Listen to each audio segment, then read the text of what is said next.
পরিবারের সবাইকে নিয়ে আমাদের প্রথম রোজার ইফতার আয়োজন আর প্রতি রোজায় যত রকমের ইফতার রয়েছে সবকিছু কিন্তু আমাকে এভাবে বাসায় বানাতে হয়। আসসালামু আলাইকুম, কেমন আছেন সবাই?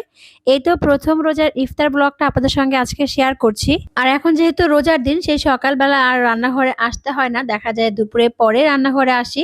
তো ইফতারের জন্য কি কি বানাবো, তো দুপুরের বেলা এসে একটু সবকিছু গুছিয়ে রেখে দিই, পরে আবারও আসরের নামাজের পরে এসে ইফতারগুলো বানিয়ে নিই। তো এখন আমি সেই কাজগুলোই করছিলাম যে কি, কি ইফতার আমি বানাবো সেগুলি খুব ভালো করে একটু গুছিয়ে রেখে আসলাম। আর ১ম রমজান একটু ভাজা পোড়া আজকে করব। সবারই পছন্দ এরকম ইফতারগুলো। তো যাই হোক, আসরের নামাজের পরে হচ্ছে আমি ইফতারগুলো ভাজবো। দেখা যাবে যে ২ ঘন্টা ১.৫ ঘন্টার মধ্যে ভাজা হয়ে যাবে। সবকিছু কিন্তু রেডি। তো রান্নাঘরে যাওয়ার আগে ভাবলাম যে খুব ভালো করে মুখটা একটু ধুয়ে নিই, যেহেতু এখন প্রচুর গরম পড়েছে। যদি স্কিনের যত্ন না নেই তাহলে পরে তো একেবারে খারাপ অবস্থা হয়ে যাবে। যেহেতু অনেকক্ষণ আমাদের গৃহিণীদের কিন্তু রান্নাঘরে থাকতে হয়।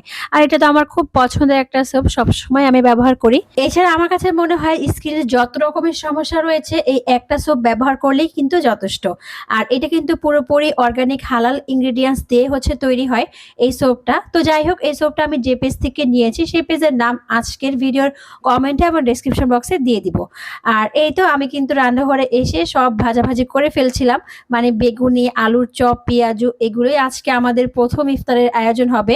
কারণ এই ভাজা পোড়াগুলো কিন্তু খেতে কম বেশি সবাই পছন্দ করে। আর প্রত্যেক রোজায় এই ধরনের ভাজা পোড়া আইটেমগুলো আমি সবসময় বাসায় বানিয়ে থাকি। আর এই তো প্রথমে তো আমি বেগুনিগুলো ভেজে নিয়েছি, তারপরে আলুর চপ ভাজলাম। এখন হচ্ছে আমি এই তেলের মধ্যে একটু ধনিয়া পাতার চপ ভেজে নিয়েছিলাম। ধনিয়া পাতার মধ্যে আমি একটু হচ্ছে লবণ মাখিয়ে রেখে দিয়েছিলাম সামান্য একটু। তারপরে এরকম বেসনের মধ্যে ডুবিয়ে ভাজলে কিন্তু হবে। আর ধনিয়া পাতার যে চপটা বানিয়েছি সেটা কিন্তু মুড়ি মাখার মধ্যে দিয়ে খেলে খুবই ভালো লাগে। আর এইদিকে কিন্তু বুট রান্নাও হয়ে গেছে। একটু হচ্ছে ভুনা ভুনা করে বুটটা আমি রান্না করেছি। আর শেষ তেলের মধ্যে পেঁয়াজও কিন্তু ভাজা করে নিয়েছিলাম।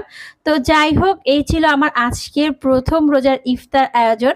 আর এরকম ইফতার যদি ইফতার টেবিলে না থাকে, ইফতারটা কিন্তু সম্পূর্ণই হয় না। বিশেষ করে বেগুনি, বেগুনি তো আমাদের বাসায় সবাই কম বেশি পছন্দ করে। বেগুনি আর পেঁয়াজুটা এটা তো বানাতেই হয়। তো আজকের ব্লগটা কেমন লেগেছে অবশ্যই কমেন্টে জানাবেন। আজকের ব্লগটা এই পর্যন্তই ছিল। ভালো থাকবেন সবাই, আবারও অন্য ব্লগে কথা হবে। আল্লাহ হাফেজ।